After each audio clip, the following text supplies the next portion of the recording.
Welcome to the Elevated Trader Podcast. I am Dr. Kristin Kidgel. And I am Tracy Ball. Join us every week as we journey into becoming better traders. We believe becoming better traders involves elevating our skill, mindset, and our health. In each episode, we will discuss the current book we are exploring, and we invite you to join us on this journey. Are you ready to elevate your trading, mindset, and health to the next level? Let's do this. We are back for another episode of the Elevated Trader Podcast. It is Tracy and Kristin together once again. Super glad. Now, today is a little bit different because we are not doing a book today. Today is our season finale. Woo-hoo. So it is. It's our season finale, but I'm saying season finale, not series finale. So we will be coming back at you coming January with brand new episodes.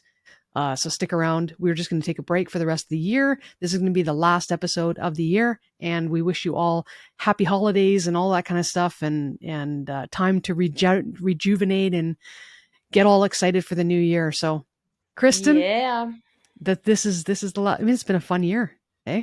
We made it. We made it. We made it. Yeah, consistently. We didn't even get into an argument or nothing. Oh, that's super cool. That's super cool. Well, you know what? I'd like to, first of all, thank our audience. Okay. I'd like to thank everybody for listening in and supporting us this year, for sharing our episodes. It's been a good year. We've had some great feedback. Keep it coming. If you have any book suggestions that you'd like us to read, please send them our way. Our website and all that contact information will be in the description, so you can reach out to us at any time and give us some feedback. Give us your requests. Let us know kind of what you'd like to see changed, what you'd like to see added, what you'd like to see continued. And we'll just keep on doing this because that's what we're doing it for. We're doing it for you. Yeah. Yeah. And a slight disclaimer that be careful if you recommend a book, because we may reach out to you and say, would you be interested in, one little episode where you jump in with us to go over the book? But you can always say no. Yeah, exactly. But we do like it when you guys, send requests or suggestions, because we definitely did, I think, all of them this year that we got. We did. Absolutely. Now, let's do a little recap of the year. And recap. Yeah. So we've read, let's see, there's Money Grows on Trees, The Miracle Morning, The Complete Turtle Trader, Man's Search for Meaning, You Are a Badass, Let the Trade Winds Flow, Capital Without Borders, Candlestick Charting Explained, Fit for Life, and The Immigrant Edge. Those are the books that we covered this year. Obviously, you and I have read other books as well, but those aren't the ones that we went over in the show. Those are the episodes we've done. Okay. Let's start with the very first book, Money Grows on Trees. What's the takeaway? What'd you get from that? What's the takeaway? Yeah, or what was most memorable from that book? Was there anything? Oh, there's lots of little memories. The why was it our first one? Because the author, Jeremy Alexander Newsom, introduced us. Mm-hmm. Because of him, we met. That's probably the better way to say it. And then the fact that he was one of the few authors that said yes to our request that at the end of every book, we would love to do an interview with the author. Mm-hmm. So we do reach out to every author saying, can we interview you for the podcast? So of course he said yes. And it's really cool that we know somebody that we call a friend who wrote a really great book about mindset and money. And it's written in such a great way that it's was an easy read. And that's really important to me. I don't know about to you. But if you can keep my attention from the beginning to the end, like, that's huge. And so he definitely did that. But yeah, like a little thing that pops up was the whole comment I made during, I think, episode 1, where he was like so broke, but he had like a new car. Like for some reason, I can't get my head wrapped around that, but that's still all that mindset stuff. So that's a really good book. How about you?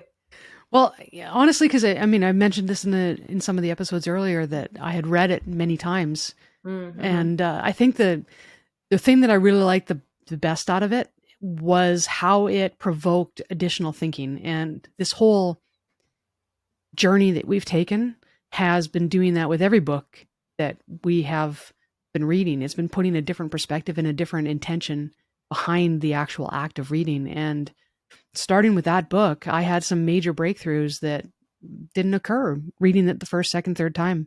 It wasn't until sitting down doing this podcast that it really enabled me to dive deep into some of the thought processes and the rabbit holes that you end up going into when you are thinking about what you're reading. Yep. So Self-reflection is yeah, huge with that. Yep, absolutely. I agree. Yeah, for sure. So what about the next book? The complete, Mm. sorry, the No. Miracle Morning. Yep. The Yeah. Miracle Morning is the next one. Yeah. You start with that one. Well, I like the book. I mean, it's definitely, it got me thinking about how I start my day. And I think that's the most important aspect of the book, is to really think about, again, it's with intention, right? And the biggest takeaway for me was, not only are you putting intention into how you start your day, you're also putting into intention how you end your day. And I think that that's really key, because all of these aspects, it's not like the end of your day when you clock out of work and you go home, that's it. You just shut down and that's the end of your day. Your day never ends until, you go to sleep, and even your sleep is part of your day.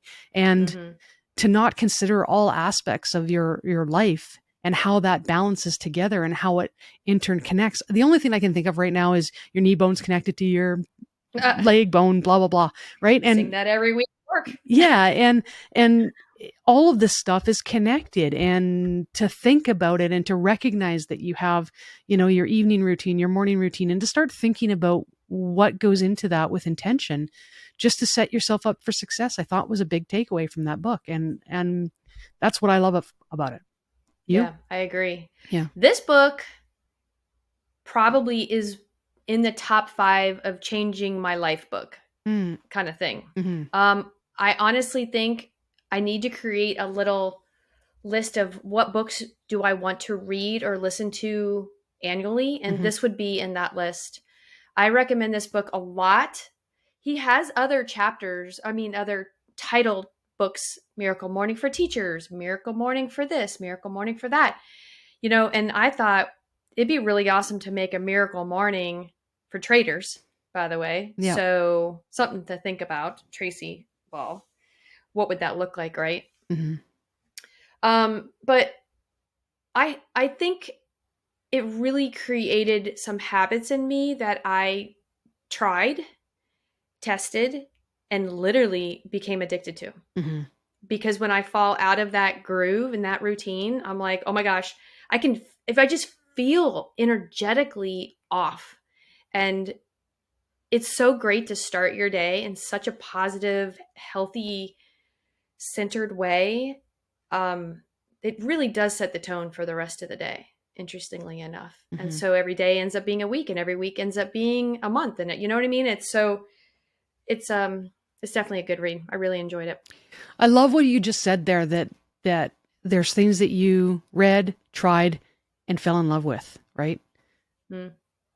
Just another point, right? We are not just reading these books. We are actually taking from them and then enacting, doing something with it. We're actually taking from the book and making it work in our life. And if it doesn't work, we toss it out. If it does work, we adopt it into our own. And that's just the way it is. So absolutely, that's the point. Again, that plays into that intention. So just another thing to think about going forward into the new year.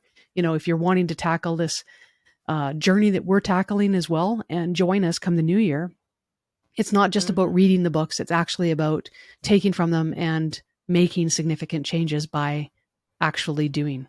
Okay. So yeah, for sure. All right. Now the complete Turtle Trader. Thoughts? That was interesting. It had a slow start, if I remember correctly, but I really enjoyed where it ended up, because it's like a real story about real people and real successful traders and real people that are not traders, that are like literally off the streets with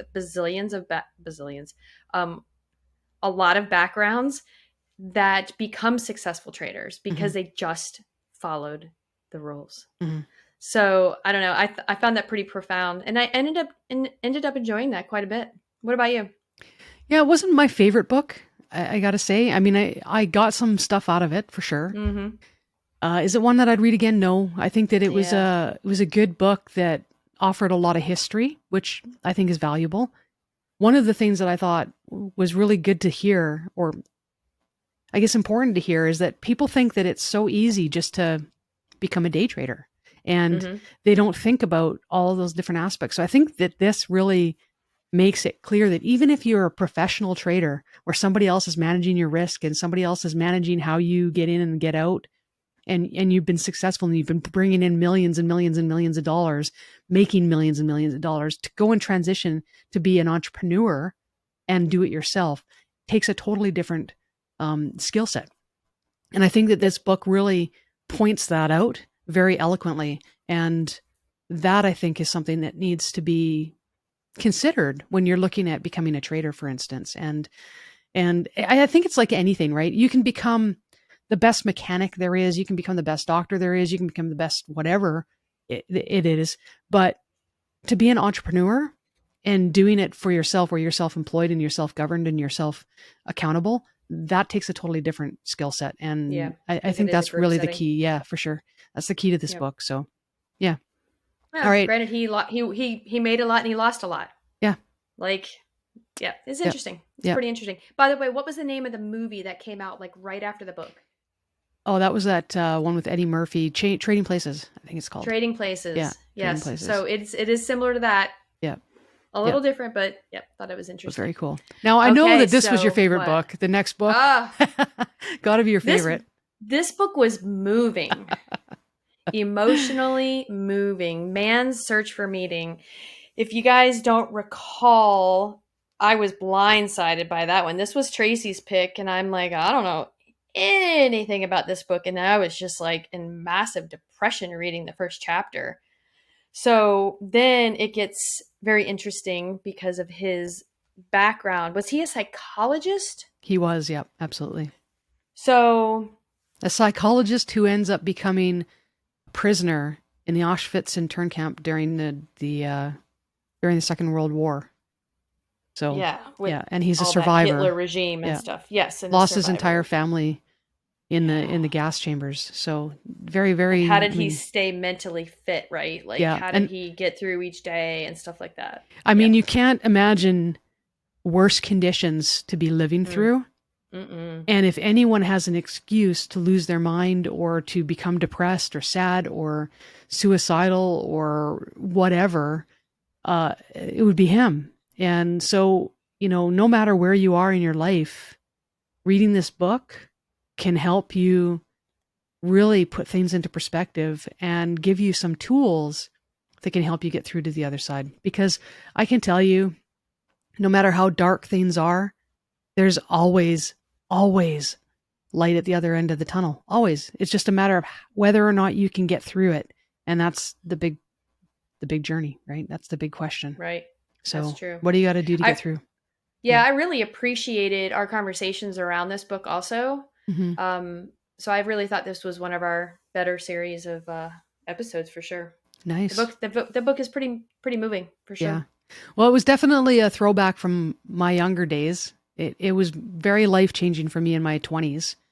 And it was good to revisit the book. Absolutely good. I got different things out of it because I was in a different place in my life. That's always key too, right? So there's going to be these voices that you listen to, either people or books or mentors, some way that you get this information into your head, and it comes at different times in your life, and it means something totally different. So that's always good when we're always open to learning, right? So correct. Yeah. Yes. All right. So you're a badass. I know. Thanks. Probably one of my favorite books so far. Like, I mean, it's not my favorite book out of this group. I have one specific book that is my favorite, but this was one of my favorites. I really enjoyed this book. Jen Sincero, she has got just a way with words and a humor that is to die for. And this book, you cannot get something that is more jam-packed full of humor, insight, and action than that. So I loved it. Looking forward to reading it again just for the sheer entertainment of it, even if I don't need to read it again to get anything else out of it. But I'll be glad to be open to any of that. So yeah, how about you? That's another author that has written multiple books with a similar background. I thought it was really great. And I did listen to some of it in Audible, and she's reading it, and you're right. Like she needed to read that. She could do stand-up comedy. I mean, she absolutely could. I think she's great. I think the book's great. I always No. it's a lot of aha moments. But I have a question for you. Well, how does she end each chapter? What is one of her steps? Because she has steps in every one. Love yourself. Love yourself. Yeah, I love yourself. love the fact that she said love yourself at the end of each chapter. Yeah. Oh, and by the way, the next step is love yourself. Yes, exactly. And just a side note that in the book, she mentions that at some point she was a rock star, did a rock video and everything. And just to say, Kristin and I looked up the video. Hilarious. I'm glad she's changed professions. But simply funny. Yeah, absolutely. It awesome. was funny. I didn't even watch the whole thing. It was that good. Yeah. Anyway, let the trade winds flow. Now, this was my favorite book. I knew you were going to say that. Yeah, it is one that is going to remain in my arsenal.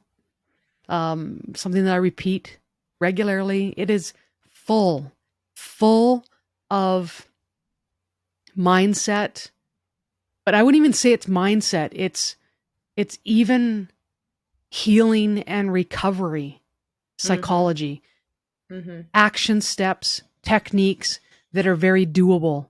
And that's what it's a tool chest.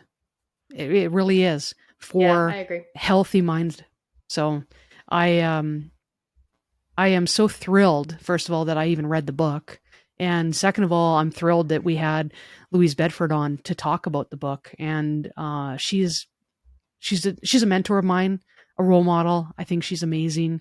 And I'm glad that she is the voice now that can carry on some of Harry Stanton's work, which I think is really good. So, yeah, she's pretty amazing. The book was really good. So I was thrown off, and in the beginning of the book, Man's Search for Meaning, but this book really threw me off. Like I totally didn't expect the stuff that was coming out of that book. And I remember getting a text message from you. I think you were about a chapter ahead of me, and you're like, oh my gosh, it's talking about this and it's talking about that. And you guys so excited about this book, but rightfully so. It's a good book. And I think if I had to guess, a lot of people joined us on this book. A lot of people grabbed this book and read it. Not necessarily when we were doing the recordings and while we were reading it, but because of those episodes that we did around this book, I had a lot of people send me pictures that they were reading that book. So, that's good. Yay. It's a great book. I mean, he originally wrote it as just a psychology book, and they it was geared towards helping traders. That's what it was geared. But all of the techniques are available and used for anybody. It doesn't matter. So they're techniques that you can use for any kind, whether you're in sports or any type of profession you are. It's just they're just explained in a trading perspective. But absolutely, I would definitely recommend this book to anyone, regardless of whether or not you're a trader or not, because you can definitely use some of the tools for sure. Yeah, for self-improvement. Yep, an insight, just a whole new level up for sure. Yeah. I agree. All right, what was our next book? Capital Without Borders. And what were your thoughts on that? First of all, wasn't this like a random Google search for you and you came across it and you're like, I'm adding this to the list? Yeah, I don't remember how I came up with it, but yeah, it was a random thing. No one recommended that was it. A random pick. And I'm glad that I read it because I learned something about wealth managers. That's great. My least favorite book. It was very dry, in my opinion. I think if you're interested in money management, the history of money management, becoming a money manager, women in money management, I think that's a read. I think it would have made a great textbook for that. It might be. Yeah, and that might be it. I don't know. It that for me, absolutely. I think you hit the nail on the head. You have to be interested in what you're reading in that book. But I did find it very valuable because there was still lots of stuff that I did learn from it. I'm not saying that there was no value in it. It was just really hard for me to get through. I'll tell you what. If you are going to be a millionaire. And if you are a millionaire, I Oh, would actually it's a recommend that book it's a must read for because that. Yeah. yeah, because that's like there's little tidbits of where where you can put your money and how and why. Mm-hmm. Yeah, I learned quite a Even bit and yeah. even to get you Mhm. thinking about it, because there's things that I didn't even think about, right? Yeah, for sure, for sure. Like I said, there's value in everything that we do. That's true. It's like I said, it was just hard for me to get through. That's all. Yeah, I understand. yeah, I'm not gonna. I can agree with that yeah. for sure. Which leads us to the other one that was pretty hard to get through. Candlestick charting explained. Now, this one here, I think it's a great reference book. Reference book. I mean, if you want to Uh, learn some of the, I guess, the technicals around or the statistics around certain patterns and what have you, then this is a great little go-to book. Personally, not I think, wait. You used to use the word little with this book. yeah, This it's an book is not oxymoron. little. No, it's not. This book is It monstrous. is monstrous. But as far as I'm concerned, I mean, you could get a lot of this information right off the internet, and you don't need to get a Mm, book or look at the book or have the book as a reference into, you know, what the statistics are on some of that. You can go to some websites that have like Candle Pattern site. That's an example of one that you could go to, and it has all that information there, and it tells you the different things. But if you're into that kind of thing and you want a reference book on your shelf, then this is a great add to it. it's not Plain and cheap simple. either. No. After all these years, I did get one really cool indicator out of it, which was the in sync indicator, which was like 4 indicators that I like in one. Hmm. So that I thought that was pretty cool. Yeah, if you're an indicator liker. Person, if you're an indicator person, which is the majority of people, by the way, Tracy Ball. Yeah, and you know the majority of traders lose. That's true too. Think about it. She was waiting for that. I just like teed that up for Tracy Ball. You're welcome. That's a home run. Good job. Okay, so here's the next book. This was my recommendation Yep. and book that I read originally. Oh, Lord have mercy, probably 30 years ago. What was it? Fit for Life. Fit for Life. Yep. Harvey Diamond, right? Yep. Harvey and Marilyn Diamond. Yep. I thought this was a really, really good book. It opened my eyes to a bunch of things that I didn't even think about before. Now, even if, as I mentioned in the episodes themselves, I'm not a scientist.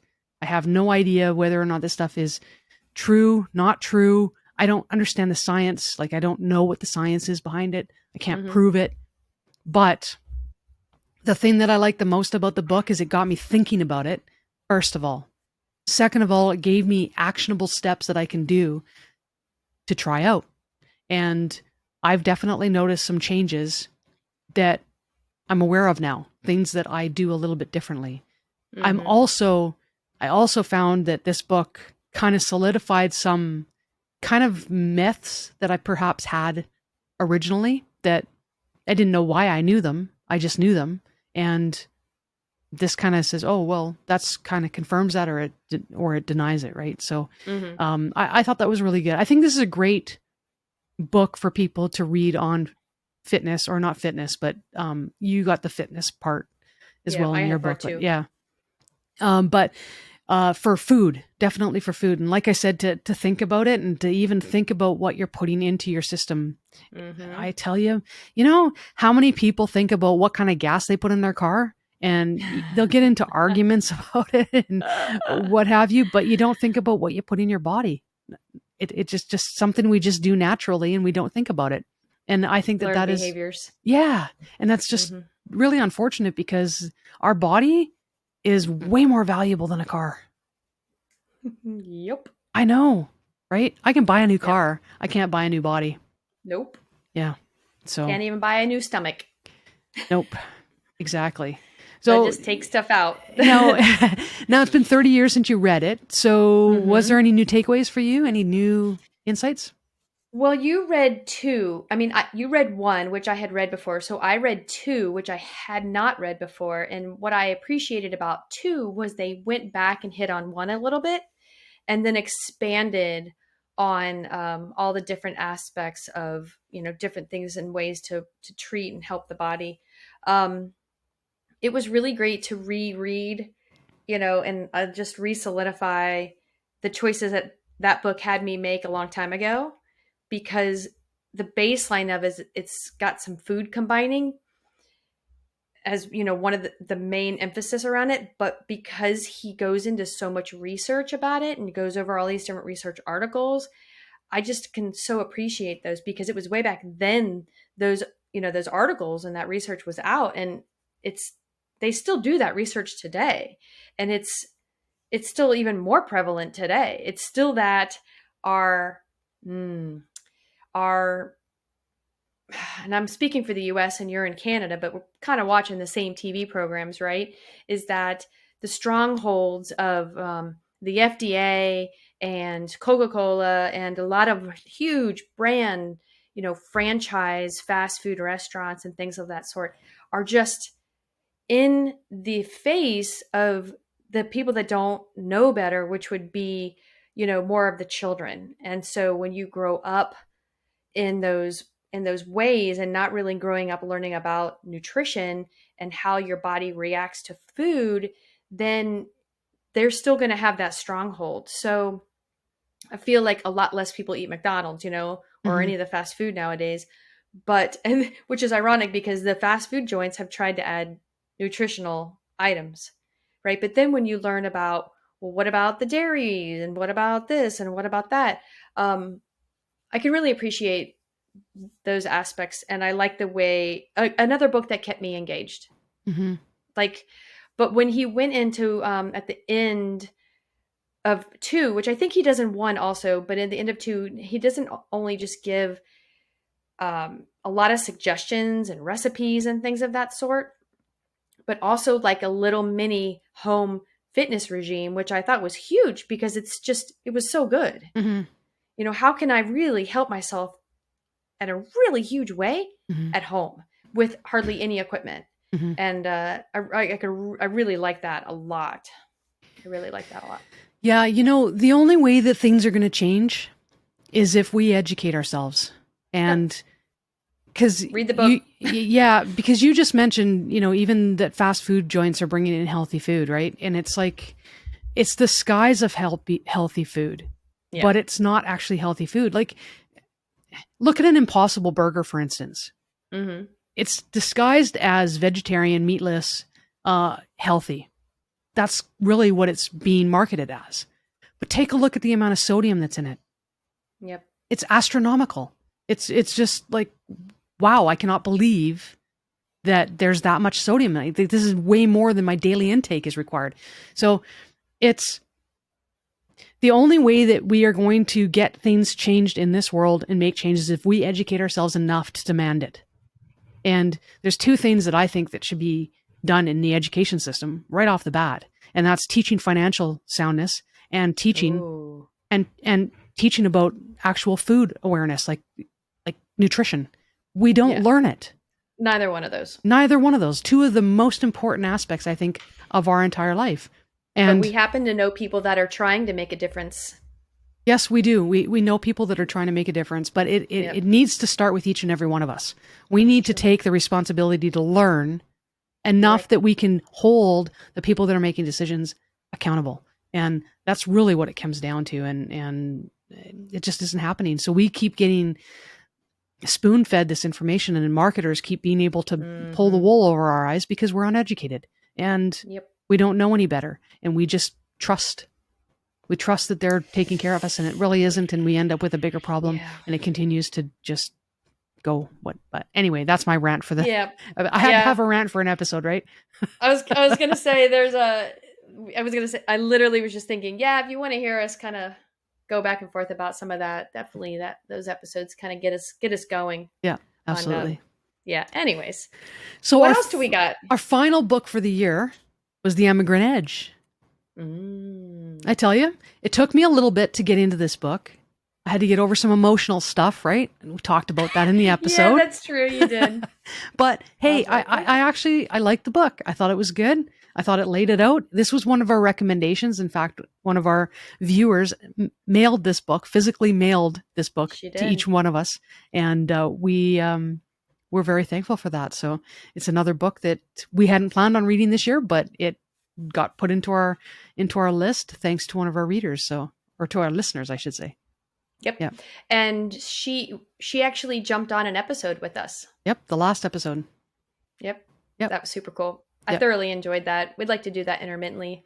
If somebody wants to read a book with us, reach out to us. I think it's kind of cool to get a third brain involved. Absolutely. So January, we're going to start up with some brand new books.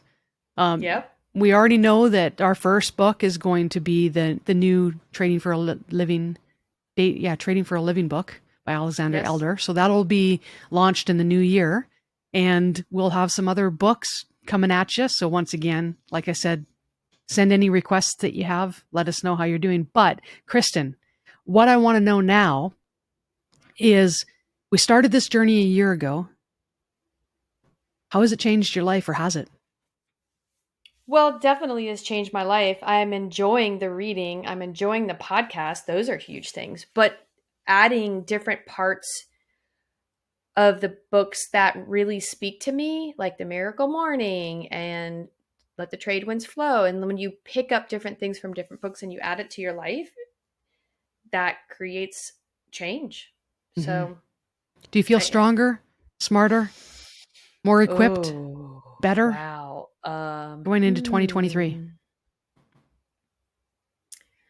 I guess so. I don't know if I want to just really be boastful about that, but I definitely feel smarter. I have to be a little bit smarter on some level, right? You are. We've read a lot of books. So yes, definitely gained quite a bit of good knowledge, good, healthy knowledge. I think that was the gist of this. What are the main topics, Tracy, that we really want to cover in this podcast? What was our why? Our why? Well, our why is because we believe that in order to achieve any success in anything, you have to have balance in your life. And that includes your health, your wealth, your fitness, your mindset, all of the different aspects of your life. So that's why we're reading different genres of books. And it's meant to elevate each aspect of our life, because our life is only going to reach a certain level. And whatever the lowest level, that's going to be your weakest link. So it's about bringing those weaknesses up into strengths. And I don't even like using the word weakness. I was taught back when I took it was like a training seminar when I worked for Petro-Canada, and they called them strengths and super strengths. Mm-hmm. And I think that's a better way of looking at it. Strengths and super strengths, and just continue to move those strengths into super strengths. And then again, just keep elevating yourself. And that's elevating yourself. Yeah. Elevating yourself. That's right there. That's exactly what it is. So perfect. You betcha. So we will see you guys in the new year. Have a happy holiday, and thank you from our families to your families. And we look forward to seeing you in the new year. Share, like, and post, and comment. Thank you for joining us today. For more information about the show, as well as our list of current reads, check us out at www.theelevatedtrader.com. Remember to subscribe and share if you found value in today's episode. See you next week.